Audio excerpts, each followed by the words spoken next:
It all started back in 1607 with the first successful English settlement, Jamestown, Virginia, soon followed by Plymouth, Massachusetts.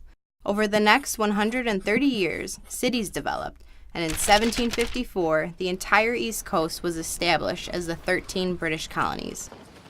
The British were not the only ones establishing colonies. The French were starting their own colonies in the area now known as Canada. Then, the French and British started getting into arguments over territory. And then, from 1756 to 1763, the French and the Indians fought against the British and the colonists in the French and Indian War, also known as the 7 Years' War.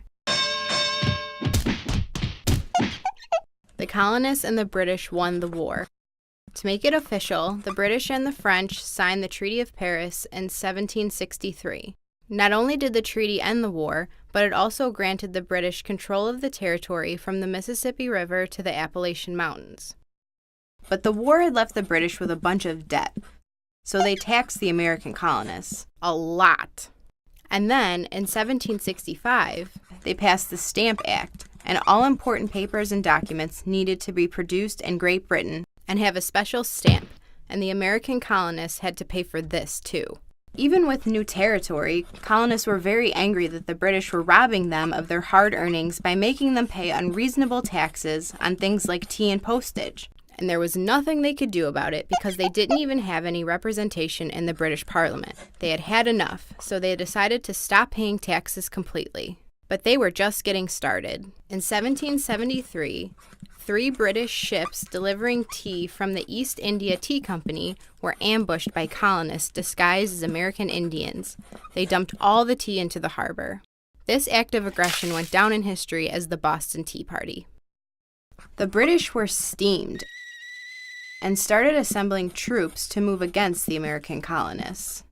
Paul Revere, a silversmith from Boston, received this top-secret information and jumped on his horse, warning, "The British are coming, the British are coming." The next morning, on April 19, 1775, the first attacks from the colonists against the British happened in Lexington, Massachusetts, with the shot heard round the world. This marked the start of the American Revolutionary War.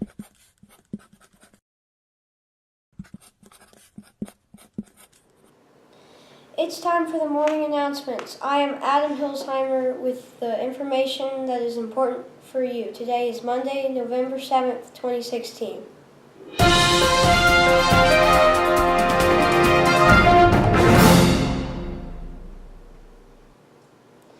It is the beginning of the week, the last day before a new president is awarded the title of Commander-in-Chief. Tomorrow is the election day, so be sure to show off your power to vote for all to see. Voting will take place in the cafeteria, but you cannot vote without your election card. Today is the day to construct a wonderful design using your food drive food. The counselors are hoping to see a creative design as the winner receives an extra recess monitored by them. Here's today's lunch menu.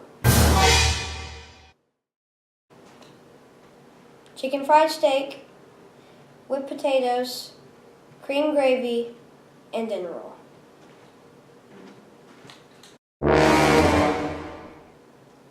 It is time for the Counselor's Corner reminder for today. We hope you are all enjoying these messages as we could help our school become a better place.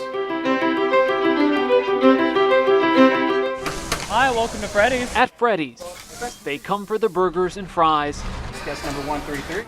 But stay for the frozen custard. And Travis What can I get you? is always ready to serve.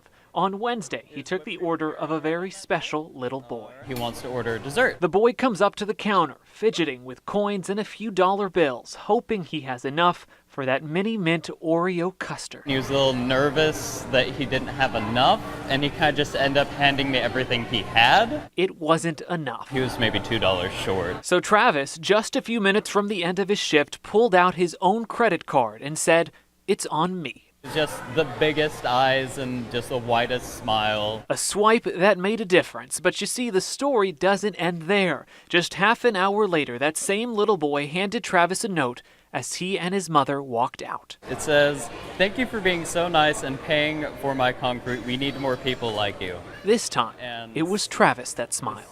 I was smiling for the rest of the day. I could not get over it. Wrapped up inside the receipt, a $100 bill. It made my day. Money Travis plans to put away for nursing school. I like to think that I made a good impact on their day, and I kind of brightened it up just like they did mine. Before we leave, we would like to provide that Monday manners reminder for the week. If you bump into someone while walking, you should immediately say "excuse me" and apologize. You should not purposely bump into someone. This is rude and can lead to large distraction. Walk carefully as you try not to bump into a student. That is it for today. Please stand for the Pledge of Allegiance and remain standing for the moment of silence. I pledge allegiance to the flag of the United States of America and to the republic for which it stands, one nation, under God, indivisible, with liberty and justice for all.